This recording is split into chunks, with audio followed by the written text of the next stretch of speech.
Boa noite, pessoal. Nós somos o grupo 3. Vamos falar um pouco sobre a Vale e o seu caso de internacionalização. E aí, passando primeiro pelos componentes do grupo, tem eu, Eric Gabriel, Leonardo Campos, Lucas Leal, Maria Carolina e Vinícius Pinheiro. Então, show. Para iniciar, a Vale, falar um pouco ali do contexto histórico, de como surgiu.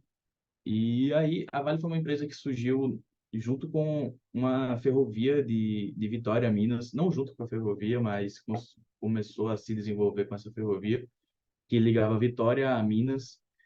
E essa ferrovia existia, mas não muito para transporte de minério, inclusive não podia transportar minério por essa ferrovia no momento. E aí, em Minas, começou a ser amplamente buscado como uma fonte de pessoas indo lá para trabalhar, para buscar minérios e tal.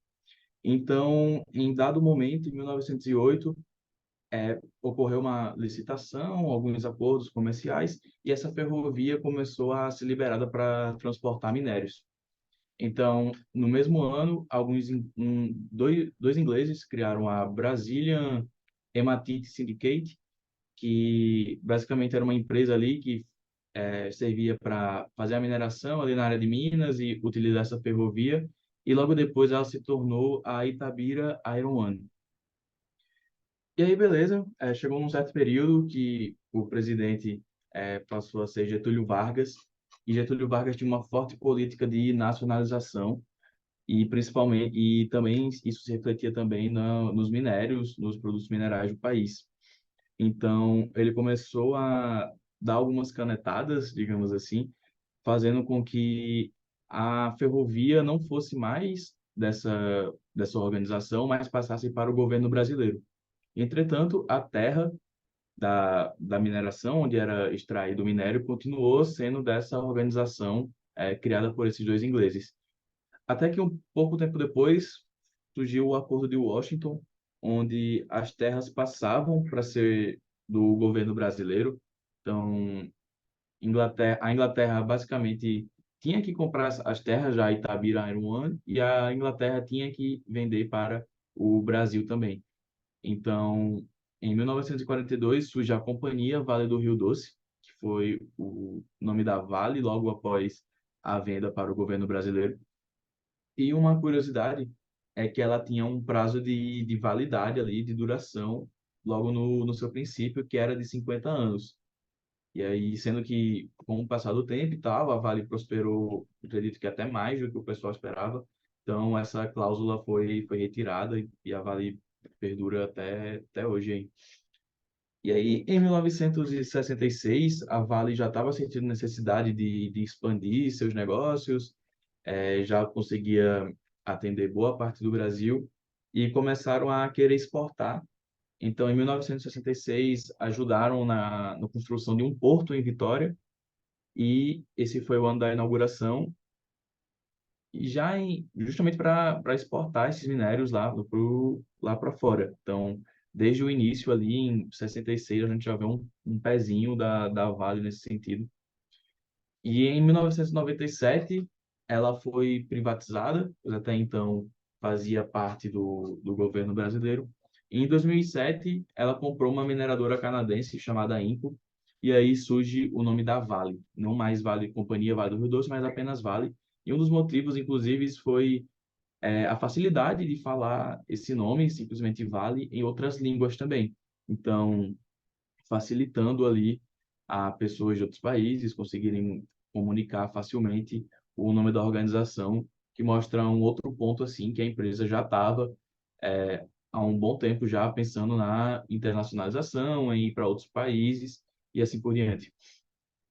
E aí, acho que o principal acidente assim na história da Vale foi em 2019, o acidente de Brumadinho, que deixou 270 pessoas mortas. Existem três desaparecidos até hoje e até agora nenhuma pessoa foi punida judicialmente por esse caso. E aí, pode passar. E aí, falando um pouco do contexto de hoje, essa é a maior empresa de mineração do país. e também é a maior produtora de minérios de ferro, pelotas e níquel do Brasil e figura entre também as maiores do mundo. E além desse ramo de mineração, ela também atua no ramo da logística e no ramo de energia também.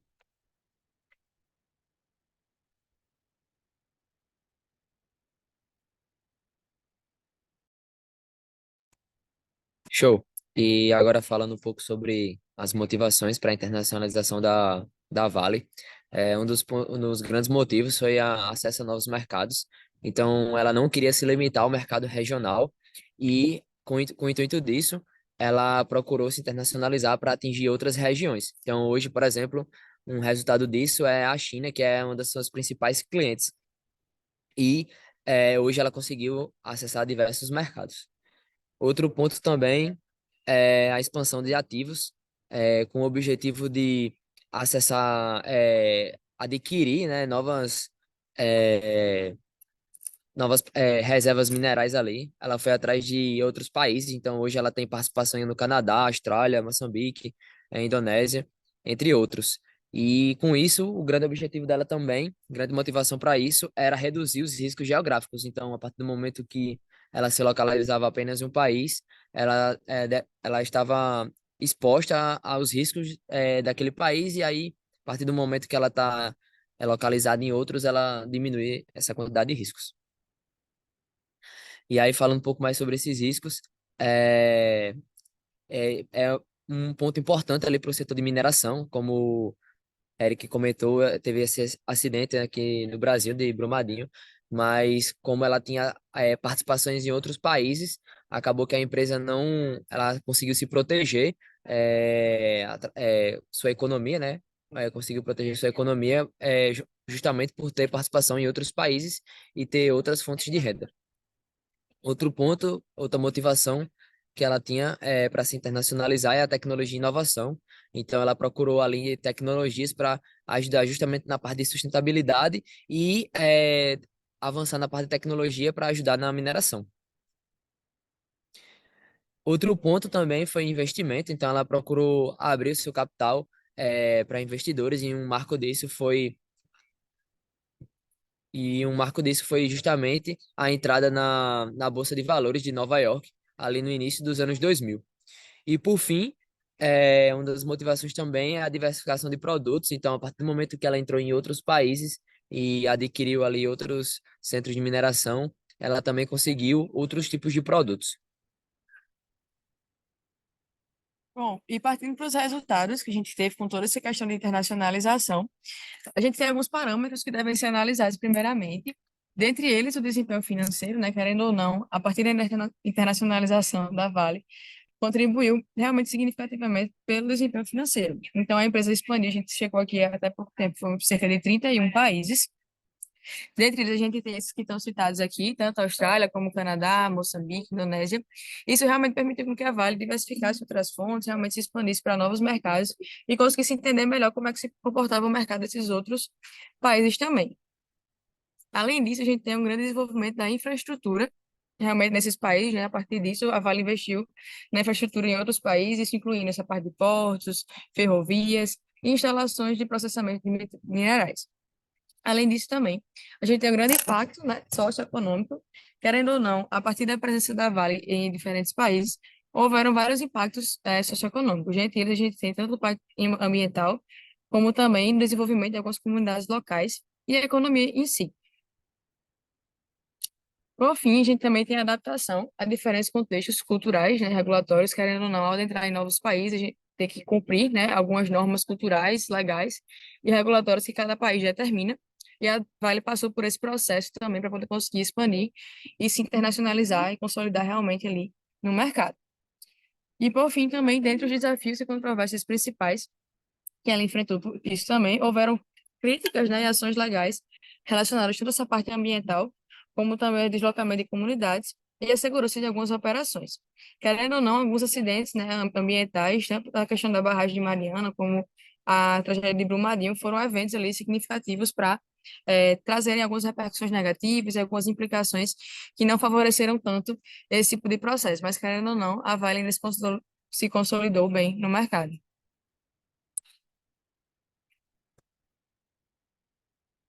Pronto, e agora falando um pouco sobre realmente o processo de internacionalização da Vale, como foi que ele deu. Eu tomei como base também esse artigo que tem aqui, tá aqui listado também, se alguém quiser dar uma olhada depois. E você, professor, eu achei muito interessante esse artigo. Realmente ele é bem complexo e o tema dele é direcionado realmente a como ocorreu esse processo de internacionalização da empresa. E como os meninos já falaram, a Vale é uma das empresas mineradoras, são a maior empresa mineradora do mundo, de fato, e uma das mais internacionalizadas do Brasil. E nesse artigo ele aborda também algumas teorias, de algumas pessoas que falam sobre essa parte da internacionalização. Os dois principais tópicos que eu peguei de lá foi essa parte dos ativos, realmente, da empresa, que estão empregados na produção em diferentes países e dos padrões de localização de tais atividades, que eu vou falar um pouco também mais para frente. E o objetivo principal, realmente, como os outros meninos já falaram, mas o objetivo de qualquer empresa, quando busca também se expandir e crescer, é ter essa minimização dos custos de produção e, com isso, aumentar sua lucratividade dentro da sua produção em geral. E aí, como eu tinha falado, esse Berkeley e Casson foram uma das pessoas que tinham suas teorias dispostas nesse artigo e tem alguns benefícios que eles listaram lá. Um é a possibilidade de controlar os preços com mais facilidade nessa internacionalização. Então, como Vinícius até tinha falado, de alguns benefícios geográficos também tinha, mas os benefícios também de controlar esses preços.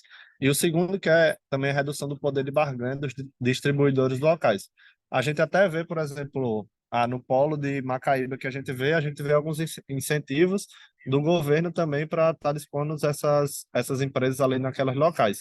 Então, com isso tem mão de obra também, tem os custos de produção que eles utilizam para fazer as construções, e isso aí também é muito benéfico para as empresas buscarem realmente se internacionalizar e saírem ali da sua zona de conforto, que é o seu país de origem, né?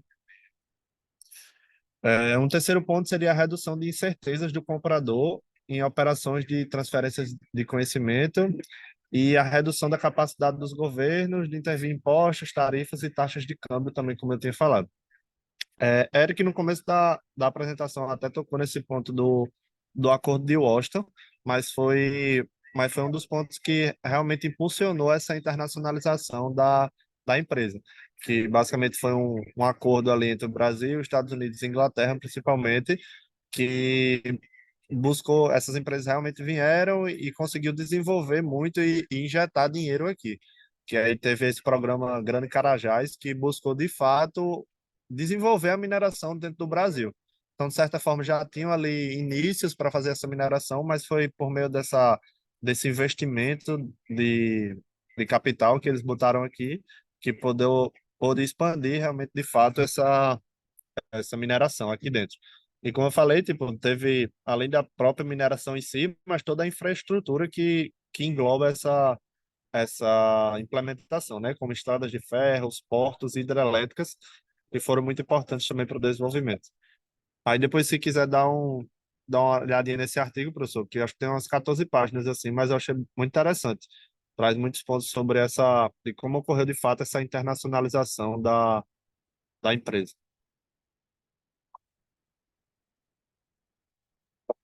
Perfeito. Agora falando um pouco sobre como a Vale ela teve que ajustar o seu posicionamento para lidar com os países e também para lidar com suas próprias características enquanto uma empresa provedora de serviços, né? Então, é interessante que ela fala de adaptação do mercado internacional, como ela se adaptou, até como Maria Paulina já deu uma abertura boa. Foi também uma adaptação de serviços de acordo com a disponibilidade de bens local, ou seja, cada local tem seus minérios, cada local tem é, enfim, suas ferramentas que podem ser úteis para a Vale, para a Vale atuar. Também teve que se adaptar às regulamentações locais, então cada local tem um nível de exigência, cada local tem um nível de preocupação e de nível de segurança que tem que ser adaptado.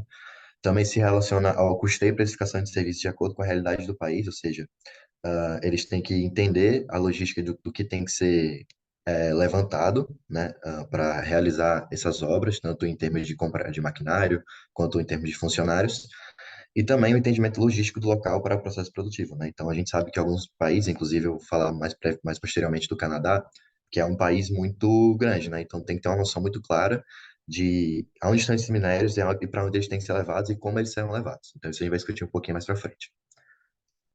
Pode passar.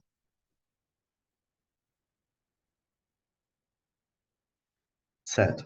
Então, teve essa necessidade, uma preocupação que existe hoje no cenário internacional, que a Vale teve que se adaptar. Então, certa adaptação em relação ao posicionamento de marca que a Vale teve que fazer, justamente porque houve um aumento na preocupação com o desenvolvimento sustentável, também um aumento da preocupação com a preservação do meio ambiente, essa adaptação às necessidades dos países. Então, isso inclui também se um país ele pretende qualificar sua mão de obra, se ele pretende desenvolver um certo local, isso também é levado em consideração. E também, querendo ou não, ela teve que reforçar muito bem essa postura após a tragédia de Brumadinho, né? Em que a Vale ela ficou muito mal vista no cenário internacional, então muito do seu posicionamento atual reverbera diante dessa tragédia. E, enfim, pode passar.